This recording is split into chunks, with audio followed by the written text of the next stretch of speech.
wake up with intention, not excitement, not fire, just intention. A quiet promise whispered to yourself before the world notices you exist, before messages arrive, before obligations press their weight onto your chest. Today you will be disciplined.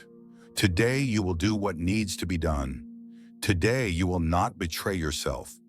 The promise feels sincere, almost sacred, and yet hours later, something shifts. The day has moved forward, but you have not.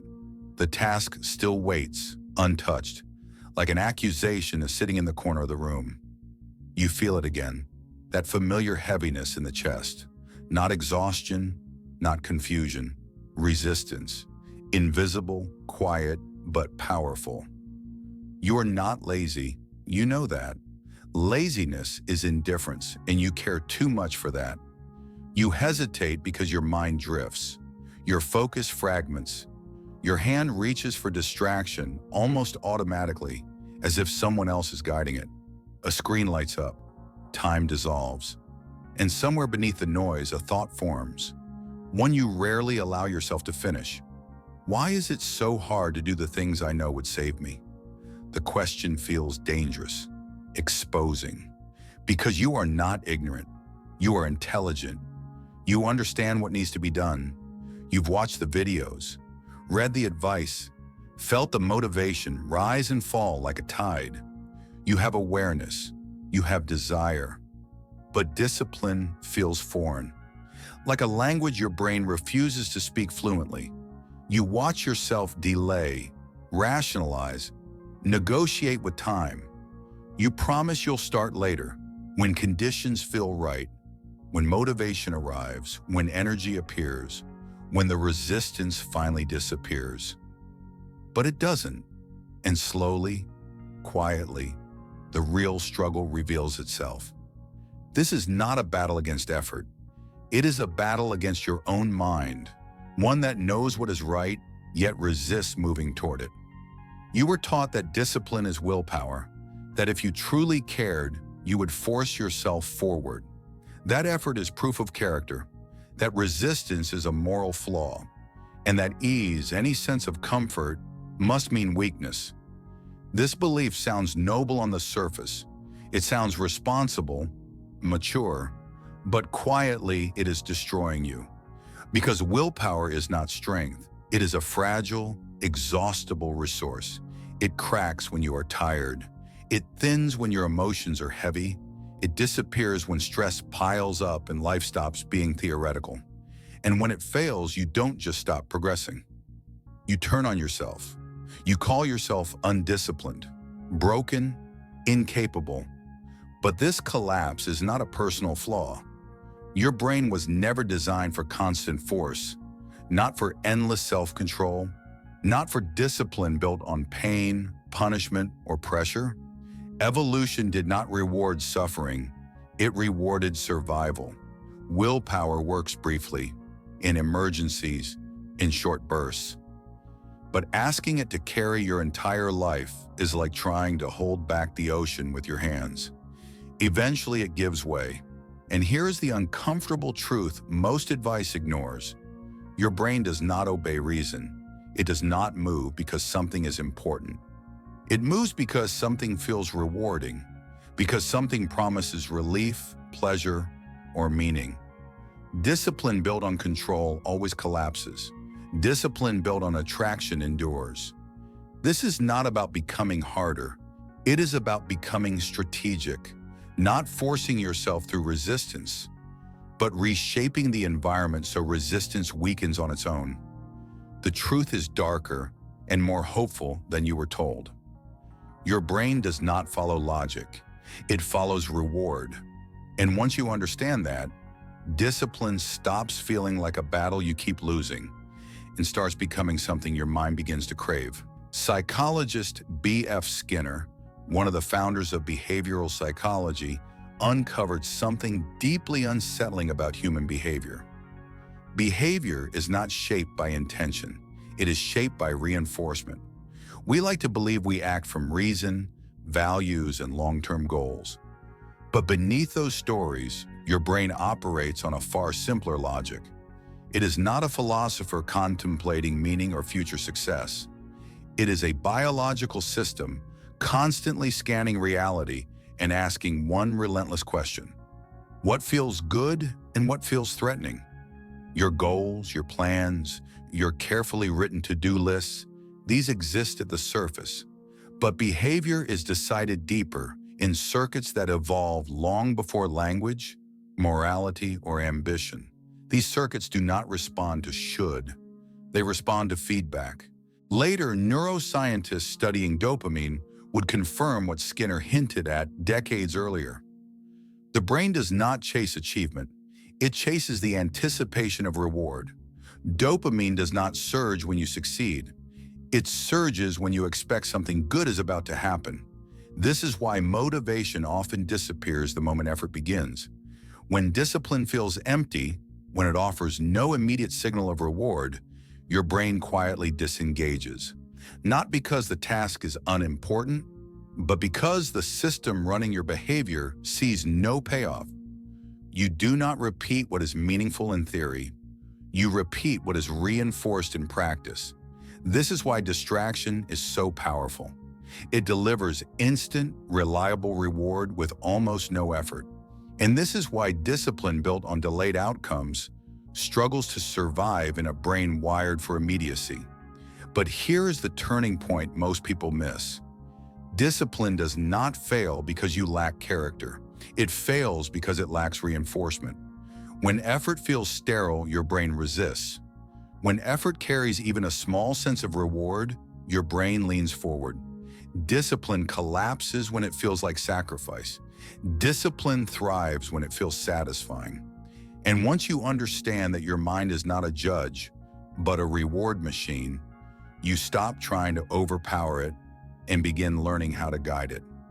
Psychologist B.F. Skinner uncovered a truth most people spend their lives resisting. Behavior is not shaped by intention. It is shaped by reinforcement. You want to believe you move through life guided by reason, values, and long-term vision, but beneath that story, your brain runs on older rules.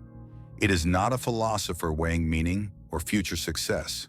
It is a survival machine, scanning every moment for signals of safety and reward. Your goals live in language. Your behavior lives in biology. Deep inside your nervous system, ancient circuits are asking a simpler question than, is this important? They ask, does this feel good right now, or does it feel threatening? They do not respond to guilt, logic, or moral pressure. They respond to feedback. Neuroscience later revealed what Skinner only suspected. Dopamine, the molecule people mistake for pleasure, is not released when you succeed. It is released when your brain expects reward. Motivation is not fueled by achievement. It is fueled by anticipation. This is why discipline collapses the moment effort feels empty. When a task offers no immediate signal of reward, your brain disengages. Quietly, attention drifts, energy drains, resistance appears without permission. You don't repeat what is meaningful in theory. You repeat what has trained your nervous system to expect something good. Distraction wins because it is honest. It delivers fast, reliable reward with almost no cost.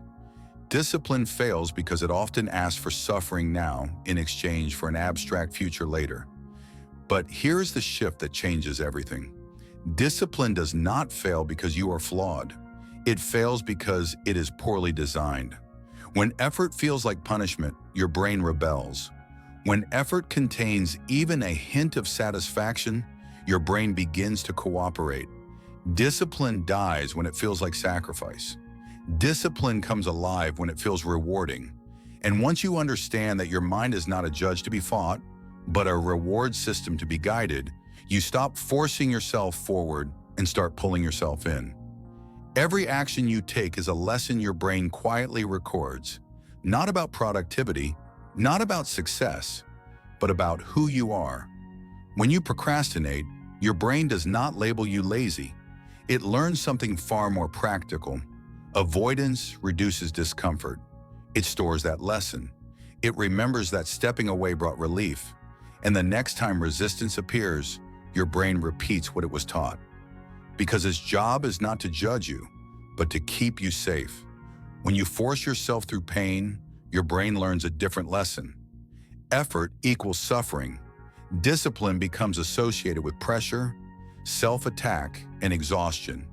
And so the system designed to protect you pushes back, not to ruin your life, not to betray your goals, but to prevent harm as it understands it. You are not fighting laziness, you are fighting conditioning. Your nervous system is not asking whether something is important, it is asking whether it is dangerous. If discipline feels like punishment, your brain treats it like a threat, and threats are avoided even when they wear the disguise of ambition. This is why discipline collapses when it relies on force alone. You can overpower yourself for a while, but eventually identity takes over, because behavior that contradicts identity never lasts. Discipline becomes sustainable only when it aligns with who you believe you are becoming. Not, I must do this, but this is what someone like me does. When action confirms identity, resistance softens. You no longer need motivation because the behavior feels familiar, natural, inevitable. You do not rise to the level of your goals. You fall to the level of your identity, and every small action is shaping that identity, quietly training your brain to recognize discipline not as suffering, but as self-expression. Before you try to become disciplined, pause and look inward. Ask yourself slowly and honestly, what does my brain associate with discipline right now? Is it stress? Pressure in the chest? The quiet voice of shame that says you are already behind? The memory of failing again and again after promising yourself this time would be different? If that is the association, then avoidance is not weakness. It is logic. Your brain is doing exactly what it was trained to do. Move away from pain. So the solution is not to demand more force. It is to change the meaning discipline carries inside your nervous system. And this begins in a way that feels almost insulting to your ego.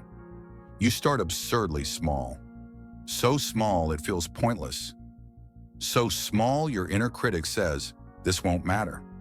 1 minute of focus, 1 page read, 1 action completed cleanly.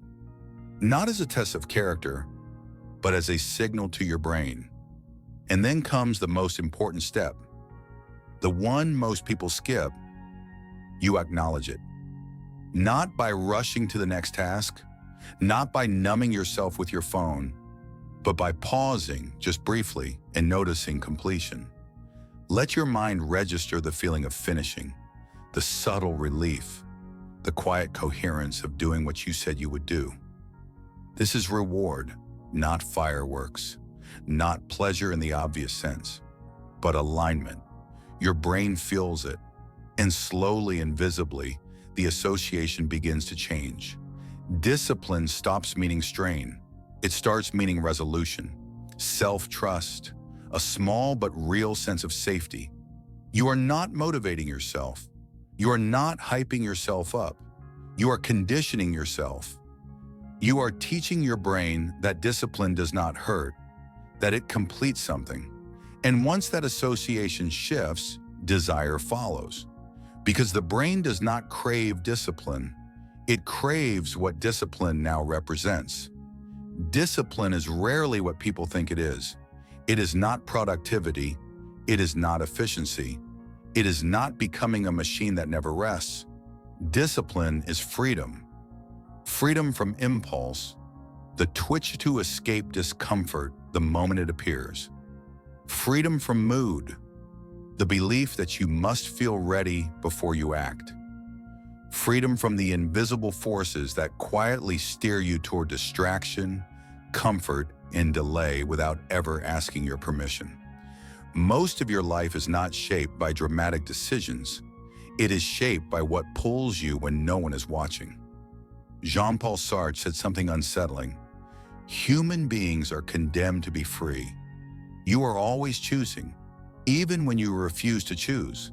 Silence is a decision. Delay is a direction. Avoidance is an action with consequences. When you do not choose your actions consciously, something else chooses for you. Your habits, your impulses, your momentary emotions. Discipline is not the absence of desire. It is not self-punishment. It is the quiet courage to choose yourself when no one is forcing you to. Every time you sit down despite resistance, you reclaim a small piece of autonomy. Every time you act without waiting for motivation, you loosen the grip of mood.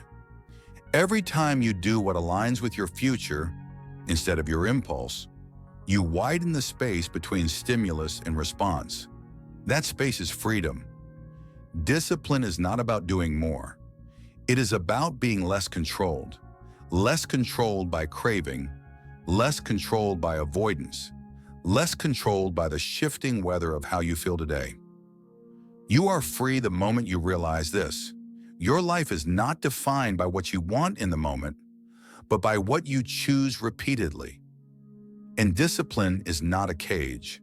It is the key you use again and again to unlock yourself from the patterns that were never chosen, only inherited. Avoidance feels harmless in the moment, gentle, comfortable, almost merciful. It tells you, not now. It whispers that rest is wisdom, that delay is self-care, that tomorrow will somehow arrive with less resistance than today. But avoidance is not free. It only postpones the cost. What you avoid does not disappear. It goes underground. It waits. And then it returns as something harder to name. Anxiety without a clear source. Restlessness you can't explain. A background tension that never fully shuts off. You feel tired, but not from effort. You feel drained, but not from work. You feel exhausted because a part of you knows something important is being left undone. Every avoided task becomes a quiet fracture in self-trust. You promise yourself you'll act, and then you don't. And slowly, your mind learns a dangerous lesson. Your words to yourself do not matter. This is how self-respect erodes, not through failure, but through repeated retreat. You are not fatigued because you do too much. You are fatigued because you carry the weight of unrealized potential, because a version of you keeps trying to be born and keeps being delayed. The mind senses this avoidance. It feels the gap between who you are and who you know you could become, and it turns inward. Thoughts loop, doubt sharpens, motivation decays. Avoidance was supposed to protect you from discomfort. Instead, it creates a constant low-grade suffering, one without release, without resolution. Discipline, in contrast, does not drain you in the same way. Even when it is difficult, it produces a strange clarity, because action, even imperfect action, restores alignment. The cost of avoidance is not the task itself. It is the slow betrayal of the self who is waiting on the other side of courage. And your brain knows it, so you stop trying to overpower your mind. Force only teaches the brain one thing. This is dangerous. And the brain resists danger by default. Instead, you begin to seduce it. You design rituals, quiet, predictable, almost boring in their consistency. The same place, the same time, the same small beginning, not to trap yourself, but to calm the nervous system. A specific chair becomes a threshold. A certain playlist becomes a signal. A lamp switched on at the same hour each day becomes a message. This is safe. Movement becomes an invitation rather than a command. Your brain loves patterns. Patterns mean survival. Patterns mean less uncertainty. Slowly, without announcing it, discipline stops feeling like a threat and starts feeling familiar. Familiarity softens resistance. Safety lowers the guard. You are no longer arguing with yourself. You are entering a known environment where effort has happened before and ended without pain. This is how craving is formed. Not through intensity, through repetition without punishment. Your brain begins to associate discipline with identity. This is what we do here, not as a struggle, but as a ritual. There is a subtle shift. The dread that used to appear before effort arrives later, or not at all. The inner friction loses its sharp edges. Nothing dramatic changes overnight, but something crucial dissolves: the sense of threat. Discipline has not become easy, but it has become non-hostile. And the brain, when it no longer feels threatened, does something unexpected.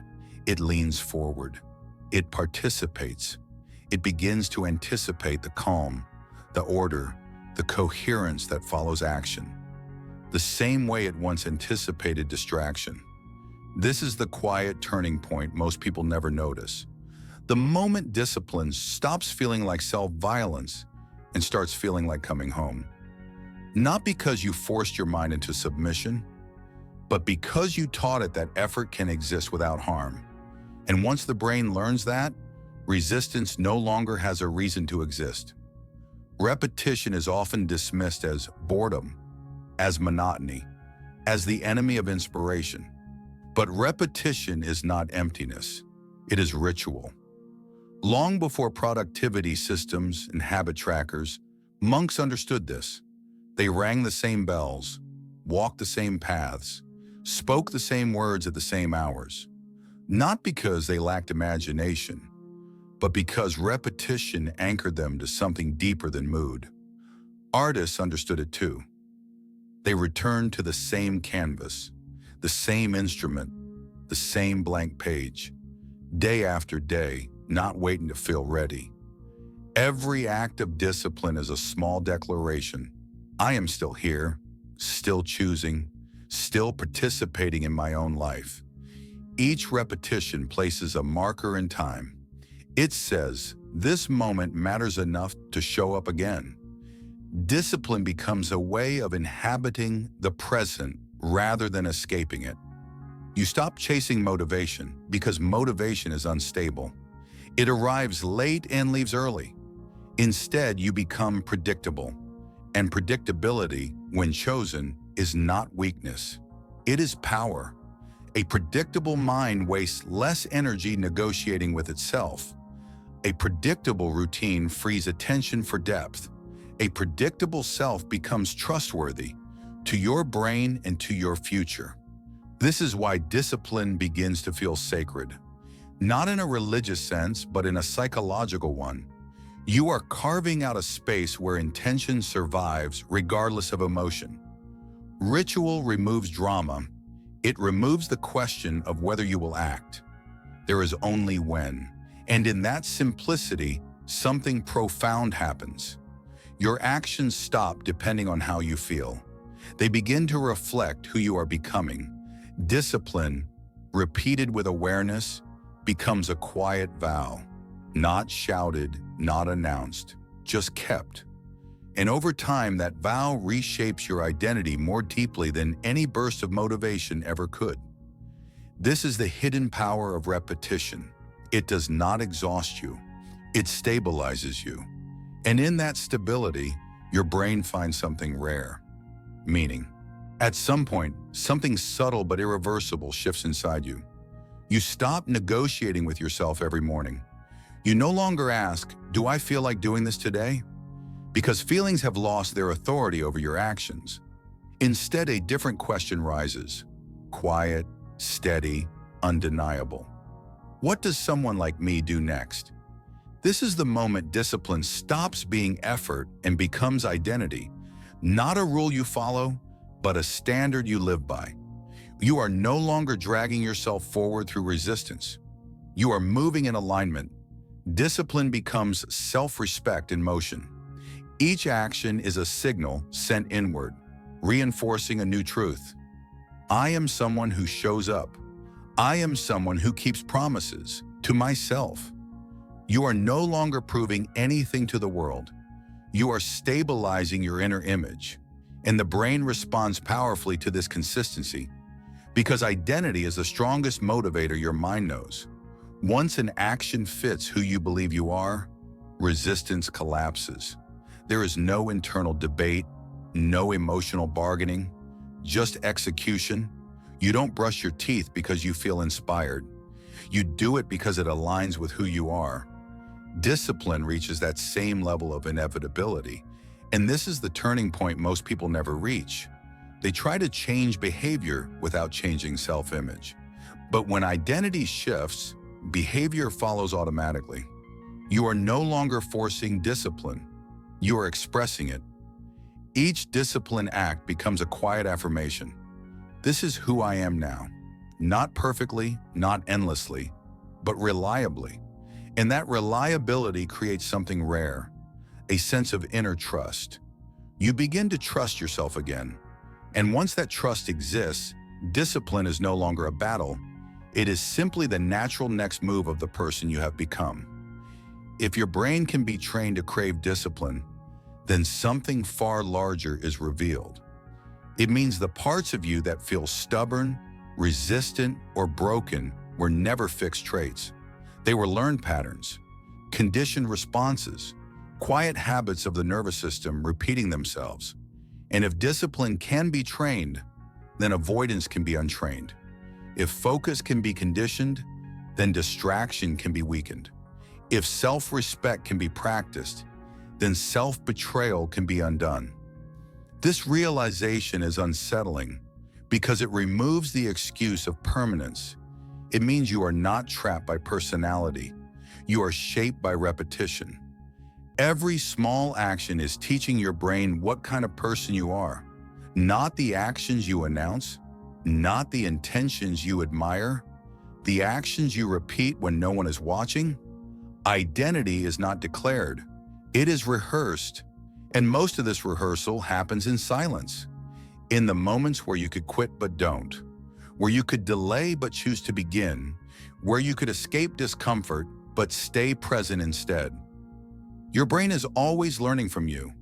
Every choice strengthens a pathway. Every avoidance reinforces a pattern. Every follow-through lays another brick in the structure of who you are becoming. So the question is no longer about motivation, or willpower, or even discipline. The question lingers deeper. Who are you training yourself to be? Through the rituals you repeat, the discomforts you tolerate, and the standards you quietly uphold when there is no applause, no witness, no reward. Because over time, those unseen choices do not stay invisible. They become you.